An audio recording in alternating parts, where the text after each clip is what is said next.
In 1976, the company that would go on to be the richest organization in the world was founded. So what was the company, and how can your business model what they did for ecosystems to have similar success? Let's get into it.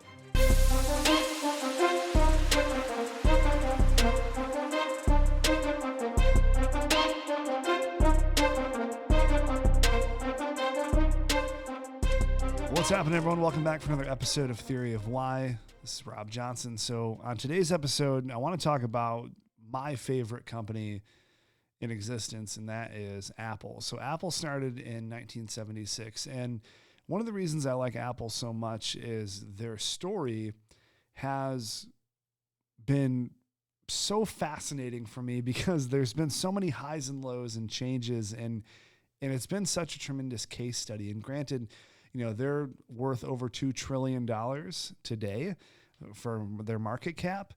However, there's so many small business principles that we can apply through this company that it's worth taking a look at. So let's do a really brief history. We're going to do an abbreviated version. If you really want to learn more about Apple and the DNA of the company and the highs and lows, I recommend you read Walter Isaacson's book called Steve Jobs. Basically, he followed around Steve Jobs a couple of years before he passed away and did his biography. Interviewed a bunch of people and didn't pull any punches. It was a really well done book. It's very long, so set aside a good 10 hours to read it. But it is extremely well done. I think it's pretty intense. It's very interesting to read. It's not remotely dry at all. Highly recommend it. So in 1976, Apple started. It was Steve Jobs, Steve Wozniak, and generally Woz and Jobs were always the people that individuals think of when you think about Apple. When you think about Apple, you think about Steve Jobs and Steve Wozniak. However, there was a third founder, and his name was Ronald Wayne. He exited the company very early. He owned 10%, and he sold that 10% to Steve Jobs for $800. Now, in round figures, that 10% would be worth roughly $270 billion today.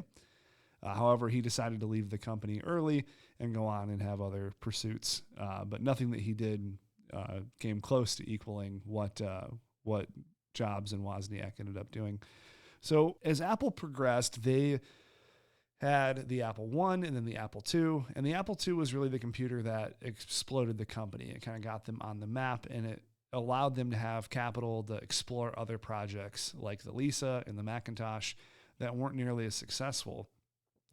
And in the late 80s, there was a bit of a tide change at Apple, and Steve Jobs was forced out of the company that he had started. So he was fired, the board of directors removed him from the company, and he went on and founded another company called Next Computers.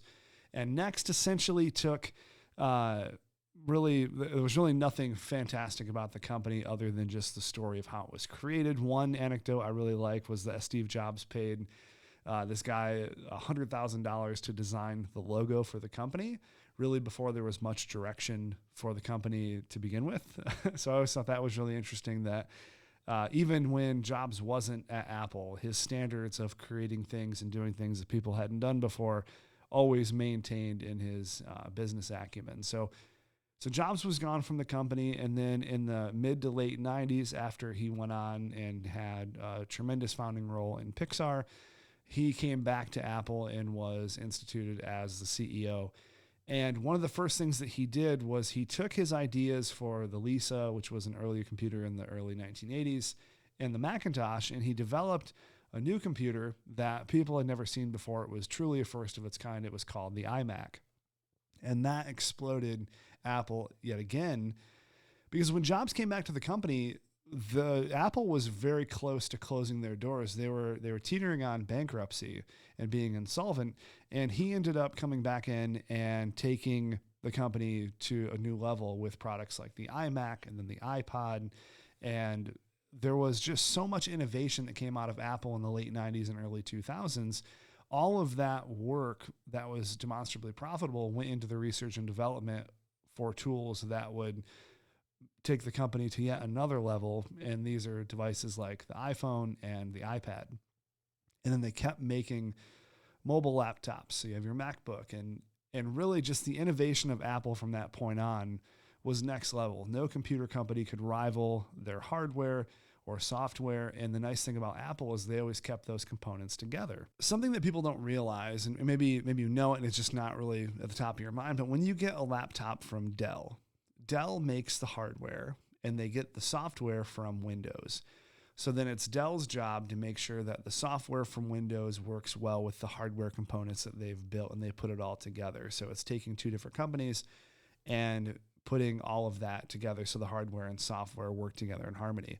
Apple has always been of the mindset that they're going to create the hardware and software. That way they can control the experience on both ends. It's more expensive to do it that way, but they have found that it is the best way to do it for the customer experience. And because they do that, they can create an ecosystem for their clients, or customers rather, to work within. So from pretty much the early 2000s, there's been iCloud.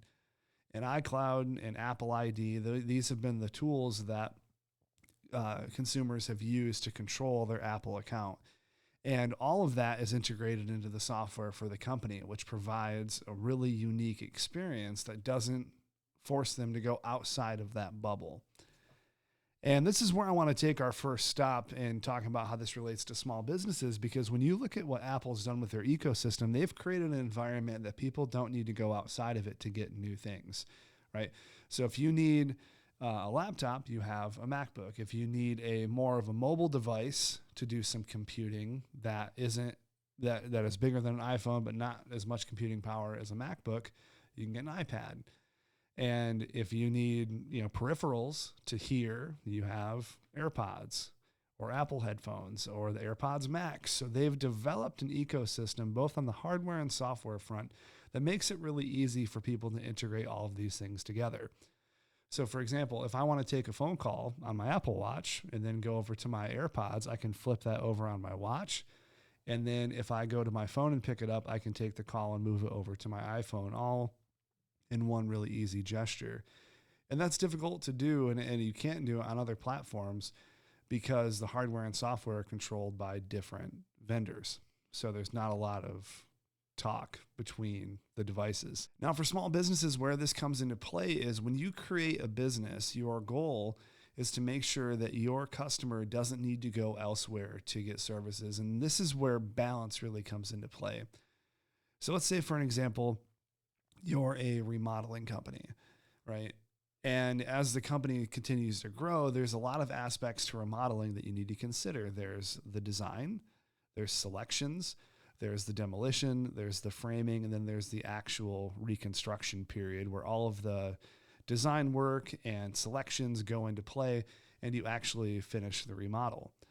Now, what'll happen is a lot of times newer remodeling companies, they'll handle the finishing of the job, but they'll sub out the demo and the framing and sometimes the selections process, and they'll have different companies insert themselves and do a lot of that work. And then when they get into the finishing side, they might have a plumber or a tile layer or someone that is a specialist in a particular area come in and finish that job. And where remodeling companies have been more and more successful is taking those jobs and moving them inside. Now, why is that? Well, it's because when you have all of those components under one roof and it's under your control, you don't have to worry about their schedules or whether or not they're able to do that job the way that you want. And you can't hold contractors accountable the same way that you can hold employees accountable. Moreover, if it's a contractor, you can't control when they can be at the job. You can't dictate when they get there and when they leave. That is the exact opposite definition of a contractor, because that would be an employee. And a lot of people mix those areas together. But quite frankly, if you have a ton of contractors that are doing work for you, they can take bids over yours and prioritize work over yours that might be paying better or have better terms or be easier work. So you don't have that control like you have when it's all under one roof. So for our company as a creative agency, it's better for us to have all of our marketing services under one roof. So I'm not subbing out to a videographer or a web designer or an ad expert or a production company. Everything can be under one roof. So when a client comes to me and they say, hey, we love the podcast, but we really need help with our social media, we have that covered. Now, I mentioned the word balance, and that's important because what can happen a lot in businesses is you can fall victim to saying yes too many times, right? So the amount of things and opportunities that I get pitched my way that I could go and do and offer, I say no far more often than I say yes, because I want to make sure we're staying focused on the services that we offer and make sure all of them are executed really well. So we have about 5 different verticals that we try and service. We don't do a lot of other things in the marketing world, like print marketing, and we don't have a print shop, and we don't do like ground marketing and make signs and do all those things. Those are things that aren't really within our purview. And that's by design. And what I'm telling you as a small business owner is that you need to really think about that balance and what can you offer to clients that they would find valuable. That way they can stay within your walls and keep their business with you. And then what are the things that would be too much of a stretch for them to take over and too much of a stretch for them to have to go and do that would extend your business more than you would like, let's say. So there's a lot of examples with that. And even going back to the remodeling example, there might be things like framing that would push the limits of that particular company. So it makes sense to have a contractor until you can bring it in-house. But something I've always liked about this ecosystem model is you can really think about the customer experience and all the things that they're going to need. And in marketing, it's something that is very commonsensical because you can think about the life cycle of a new business and the things that they're going to need and when they're going to need them along the path. So, for example, a startup business is always going to need things like social media and web design and videography and consulting. They're going to need those pieces to make sure that their strategy is in place and in line with their goals and their values as a company. So the more of those things on that path that you can offer that make sense, that are well balanced, the more business you're going to be able to generate in that one line. Now, as you're going down the line, someone might say, hey, can you do custom engraving, or can you do, on the ground marketing, or can you distribute flyers or do mail? And those are things that, like direct mail, and those are things that we just don't do. We're not equipped to do them. We don't have any processes around them. But as time goes on, we might acquire a company that does direct mail or acquire a company that does SMS services or something like that. And then we can roll that out to our clients. But you need to be able to pick and choose where that balance is and what you can offer people, right?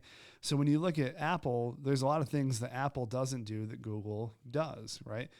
Google offers business suite services. So software as a service for things like docs and mail and cloud storage. And Apple doesn't do that on the business side. They do it on the personal side, but they don't do it for businesses.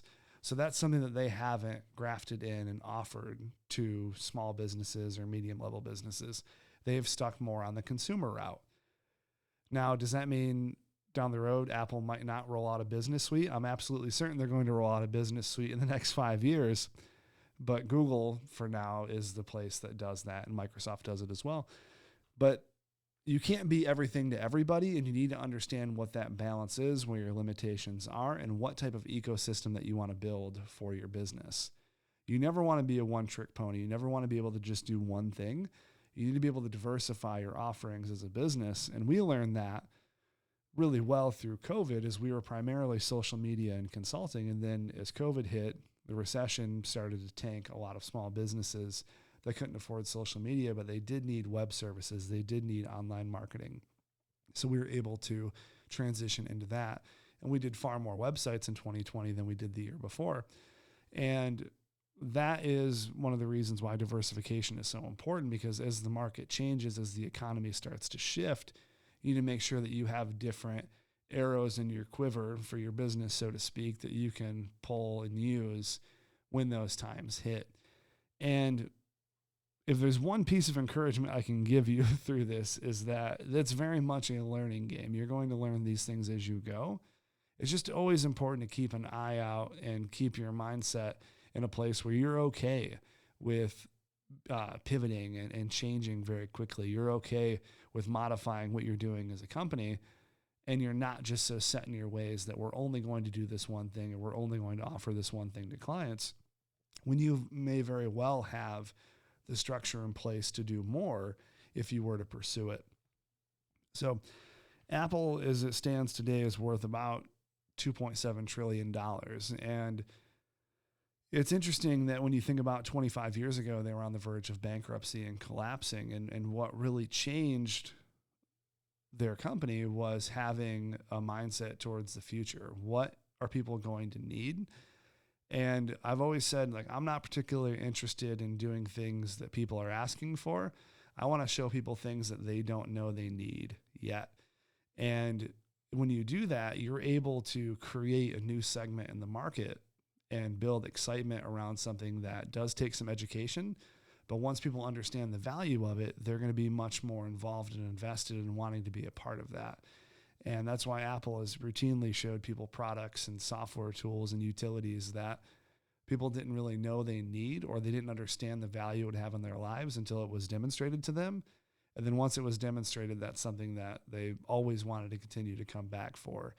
And that's why they've used phrases like "it just works" or "it's like magic," because it's a really simplistic way to do software and hardware, and to sell it to consumers that can use it and adapt to it very quickly, where other products and manufacturers don't do it as well. And it's up for debate, right? There's a lot of diehard people that are out there that are using Android and that swear by Windows and whatnot. And it's always going to be down to your preference and what you like. But there's no way that anyone can say that Apple hasn't made a significant impact in the technology space by what they've built as an ecosystem. So much so that Google is now mirroring their Pixel ecosystem after Apple with all of the things that they're putting together. So obviously there's something there that companies want to try and attain and aspire to. And on a small business, that's your job as well. What type of ecosystem can you build for your clients that they can come into, they can be a part of, and they can really start making a difference, or you can really start making a difference in their lives by offering them more things that make it easier for them personally, professionally, whatever that might be, but always giving them something new to look at that's going to be of benefit to them. So you have a set of core offerings that you do. How often do you reevaluate that as each person asks for a new offering? Hey, can you do this? Can you print? Can you do that? Do you reevaluate every time? Do you wait for 3 or 4 requests to come in for the same thing to reevaluate? Or do you have a set piece that says, I'm not going this avenue, I don't need to visit, I know right now, no, and no for the next 50 years? Yeah, that's a good question. So it's both. If there's something that I'm like, no, I'm never going to do that. Like I'm never going to rent out the podcast studio at an hourly rate for people to come in and use without an engineer. Like that's never going to happen. So I've had that. That's probably the most often request we get is, can I come and rent the studio hourly with no engineer and just kind of do my own thing? And we just don't do that. That's not ever going to be a part of our business model. However, we have had people that want like one-off podcast services, and initially that wasn't part of the offering, but they wanted to come in, have an engineer, do one session, not do a podcast, but not do a podcast that we produce and put on Apple and Spotify, but come in and record, and then we just turn over the files to them. After we had enough of those requests, I was like, I think we can build a one-off service because one, it'll be profitable to do that for a 1.5 to 2 hour block. But two, it'll be a really good tool to chum the water to get people excited or interested in doing a podcast, and they might come back and do one, in perpetuity. They might be a monthly client. So it's always just been as soon as someone asks me, do I do something, I immediately consider, is that something that we can put on the roadmap to do? If we don't do it now, I always tell them, no, we currently don't do that, but let me think about it.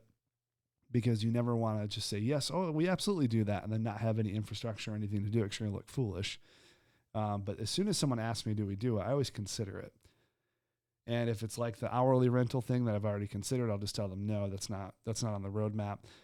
But if it's something that over time I think will bring some value and we can build some structure around, I'll absolutely consider it and put it into place. So you're continually evaluating it. Absolutely. Always evaluating, because even like with our video services, we're expanding those as people ask for new things and to do different things. Like, you and I have worked together on the M1 project, and even that project alone has kind of opened our eyes to the things that we can do with commercial video, and not being so set on, it has to always be in one location. We can only do one location. Like, well, now we know we can do more and we can fit that into a budget and schedule that makes sense and works well. Yeah, sure.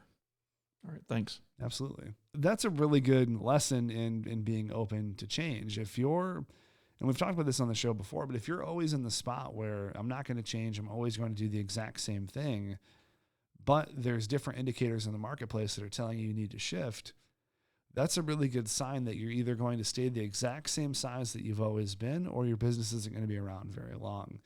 You have to be open to change and to adapt.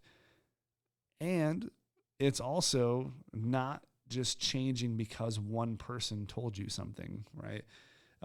There's always been a person or two that has said, hey, this social media service isn't going to work, or this podcast studio is not a good idea. If I would have listened to all of that, we wouldn't be here.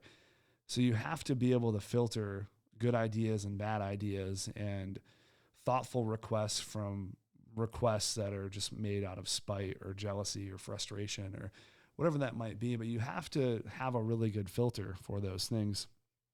And if you don't, then you're going to get blown about by all the different requests that come in and all the different people that tell you, oh, you have to be this or you have to do that. And then you're just going to keep changing so many times, you're going to lose your identity in all of that change.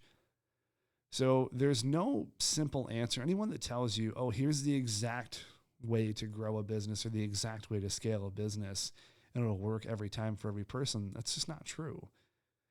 There's a ton of different principles and you always need to account for variable change. How are things going to modify the company if you do this? And you always need to have a place in your mind that if you change too much or if you get blown about by too many people, you're going to lose your identity in all of that. And you're not going to know what type of business you are. I've consulted with business owners who every time a client says, hey, you need to do this, like, oh yeah, we can totally do that now. And they've added so many services to their list, it's not clear what type of business they are anymore. And because they do so many things and have too few staff, they can't possibly service all of those lines of business. So again, you need to think about that. You need to think about what type of business you want to be, what type of ecosystem you can set up, and you need to go from there. So as we look to wrap up today, I thought it'd be appropriate to talk about a quote from Steve Jobs. And this is one that in business, there's always a dichotomy of who is the visionary and who is the person that can execute. And typically it's always been a delineation of two roles. You need to have two people to do this. And I think very rarely you find someone that can both innovate and execute. And I do believe that Jobs was that person, especially later on in his career. But he has this quote. He says, innovation distinguishes between a leader and a follower. And the ability to innovate and to bring about change and to really trailblaze and set a path forward, that's what a leader in some degrees is. There's a lot more to it than that. But when you look at being a leader versus being a follower, it's generally the person that can innovate and bring about change for the good. So always enjoyed that quote from Jobs. I believe that was in the Isaacson book as well. And then lastly for today, so this is Proverbs 11:2. It deals with how humility and wisdom come about. And this goes back to being able to drop all of your barricades and really just drop your guard when it comes to taking in feedback and criticism. And this is Proverbs 11:2. It says, when pride comes, then comes disgrace, but with humility comes wisdom. And a lot of times we have a difficult time seeing really wise advice because we have a tremendous amount of pride around our ideas. And I've been there certainly, and something I've been really trying to be mindful about and working on is really taking in advice from other people and not thinking that my ideas are always going to be the best ones just because they're mine, and that other people absolutely have ideas that can move things forward. And I think that's why we've had such good success here, is because it's a committee of great ideas that have moved the company forward. And it would be absolutely foolish to say that it's just all me that's been the person that's been driving things and making things work. It's, 10 to 15 other people who have had excellent ideas that help move things forward. And the more humble you can be, the more humility that you have in your leadership approach, the more wisdom you're going to have ultimately, because you're not just then leveraging your mind, it's everyone else's that's at the table as well. So hopefully that's helpful for today. Again, I encourage you to check out that book from Walter Isaacson. It's a fantastic read, and we'll catch you on next week's show. Thanks so much for watching.